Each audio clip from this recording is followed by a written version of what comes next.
मतलब असली का नर्क? ये आप मजाक कर रहे हैं, क्योंकि किसी भी हाल में हमें पहले लूसियान से बात करनी चाहिए। देखते हैं उनका इस बारे में क्या सोचना है। मैं वहाँ अकेले उठकर चला जाता हूँ, क्योंकि हम पंछी अकेले ही उठना जानते हैं। पर मान लो उन्होंने मुझे नर्क जाने से मना कर दिया तो? लेकिन मेरी बात से आपको कोई फर्क नहीं पड़ रहा, तो भाड़ में जाए सब, चलो नर्क। हेलो दोस्तों, web series investigator YouTube channel में आपका स्वागत। और आज हम एक्सप्लेन करने जा रहे हैं द सैंडमैन सीजन 1 का एपिसोड 3। अगर आपने अब तक सीजन 1 का एपिसोड 1 और 2 नहीं देखा है तो आई बटन पर उसका लिंक है और जाकर पहले वो देखें, तभी आपको एपिसोड 3 समझ में आएगा। तो फिर शुरू करते हैं। एपिसोड 3 के स्टार्टिंग सीन में दिखाया जाता है कि जोहाना कॉन्स्टेंटाइन के बारे में, जो कि अभी लंदन में जो कार में अचानक एक बुरे सपना को देख के जाग जाती है, जहां कार के बाहर उसे एक बूढ़ी औरत मिलती है जो कि उसकी आंटी होती है, जो बताती है कि सैंडमैन आ रहा है वो अपनी चीजें लेने आ रहा है, जिसे जोहाना कॉन्स्टेंटाइन उसे मजाक समझ के आगे बढ़ जाती। लेकिन तभी ड्रीम उसके सामने आ जाता है और उससे कुछ डील करने के लिए बातें करने लगता है, जिसपे वो उसे रुकने के लिए बोलती है और चर्च में चली जाती है, वहां पर उसे प्रीस्ट से एक राजघराने की लड़की की शादी के बारे में पता चलता है, जो अपने परिवार से छिपकर एक फेमस फुटबॉलर से शादी करने जा रही थी। लेकिन प्रीस्ट को उस लड़की पर शक होता है कि उस लड़की के अंदर किसी भूत प्रेत का साया है, जिसके लिए उस प्रीस्ट ने जोहाना कॉन्स्टेंटाइन को बुलाया था और वो उसकी मदद लेना चाहती थी। इसके बदले में वो उसे दुगनी फी भी देने को तैयार थी। जिसके बाद जोहाना उस प्रीस्ट का ड्रेस पहनकर उन दोनों के सामने जाती है और शादी करने के बहाने कुछ मंत्र पढ़ने लगती। लेकिन तभी उस लड़के से, यानी कि जो फुटबॉलर होता है, उसके अंदर से एक प्रेत निकल के आता है और मॉर्फियस को पहचान लेता है और उसके हेलमेट के बारे में बताने ही वाला होता है वो किस प्रेत या दानव के पास है,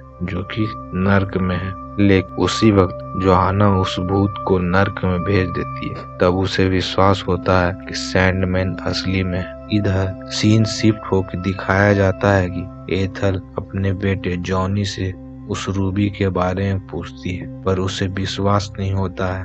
इसी बीच वो काफी बातें करते हैं और अंत में अपने बेटे का भरोसा जीतने के लिए वो अपना, यानी कि एथल, अपना कवच उतार के उसे दे देती है, जिसके बाद वो तुरंत बूढ़ी होके मर जाती है। इधर हमें दिखाया जाता है कि चर्च से बाहर निकलने के बाद जोहाना ड्रीम से बातें करने लगती, जिसपे ड्रीम उससे अपनी सैंड वाला बैग के बारे में पूछता है, जिस पर वो उसे बताती है कि उसने सालों पहले खरीदा था, पर उसने उसकी डोर आज तक नहीं खोली, कभी खोल के देखा भी नहीं वो कैसे काम करता। इसी बीच वो ड्रीम से पूछती है कि पास में बैठा रेवन क्या उसका ही है, जिस पर ड्रीम उस रेवन से जाकर पूछता है कि वो कौन है। वो रेवन बताता है कि वो मैथ्यू है, उसे लूसियन नहीं भेजा। और इसके बीच जोहाना वहां से चली जाती है। इसके बाद रेवन बताता है कि वो रेवन बनने से पहले एक इंसान ही था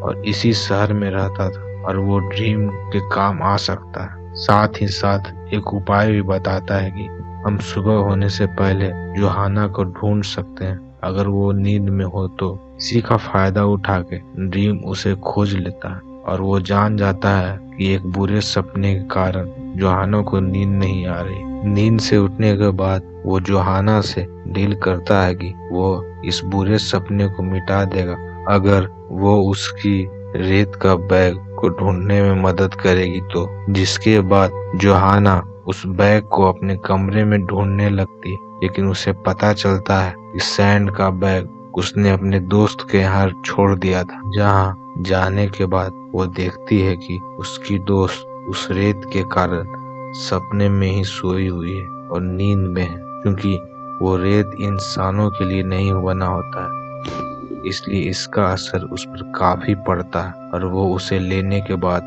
मर जाती है। फिर सीन शिफ्ट होकर दिखाया जाता है कि अपनी माँ के मर जाने के बाद जॉनी वो लॉकेट की मदद से सिक्योरिटी गार्ड को मारते हुए बाहर आ जाता है और वहाँ उसे कोरिंथियन मिलता है जो कि उसे अपनी जैकेट देकर जोनी को मदद करता है और उसे अपनी मंजिल की ओर जाने के लिए बोलता है। और फिर लास्ट सीन में दिखाया जाता है कि सैंड का बैग मिलने के बाद जोहाना वहां से चली जाती है और ड्रीम अपना हेलमेट लेने के लिए उस रेवन के साथ नर्क में चला जाता है। तो दोस्तों, कैसा लगा आपको एपिसोड 3 का एक्सप्लेनेशन? अगर आपने एपिसोड 1 और 2 अब तक नहीं देखा है तो डिस्क्रिप्शन में उसका लिंक है और आई बटन में, या तो आप आई बटन पे जाके देख लें। और अगर आप इस चैनल पर नए हैं तो सब्सक्राइब करना ना भूलें और लाइक और शेयर करना भी ना भूलें। अगर आप अपने मन पसंदीदा वेब सीरीज का एक्सप्लेनेशन चाहते हैं तो उसका नाम कमेंट में जरूर लिखें। Thank you.